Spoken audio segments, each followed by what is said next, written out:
Trading का सबसे मुश्किल काम जो मुझे मिला है और बताने में सबसे आसान है वो है प्रॉफिट का विड्रॉ करवाना। मसलन आप लोगों ने $100 का अकाउंट है और उस पर $10 आपके बनते हैं, 110 बने तो वो 10 का विड्रॉ करवा लें, दोबारा 100 पे ट्रेड करें, फिर 110 बनाएं, 10 विड्रॉ करवा लें, फिर दोबारा 100 पे ट्रेड करें। ये विड्रॉ करवाना ट्रेडिंग का सबसे मुश्किल तरीन काम है। ये अक्सर लोग पूछेंगे क्यों ब्रोकर नहीं देते? नहीं, सिस्टम्स पे ट्रेड कर लें, कोई मसला नहीं है, ब्रोकर दिन में 10 बार भी दे देंगे।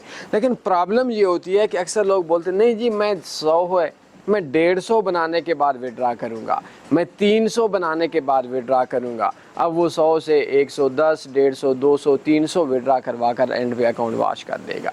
ये बेसिकली साइकोलॉजी की और एक माइंड की गेम है। आप लोग इस माइंड की गेम को जितने स्ट्रांग होंगे इतने आपके लिए अच्छा होगा। तो इसको लाजमी देखें। एक मैं साइकोलॉजी का कोर्स दे रहा हूँ, बायो में मेरा व्हाट्सएप नंबर है, फ्री है, इसको देख लें, ट्रेडिंग ईजी हो जाएगी और प्रॉफिट को साथ साथ विड्रॉ करवाना सीख जाएं, कामयाब हो जाएंगे।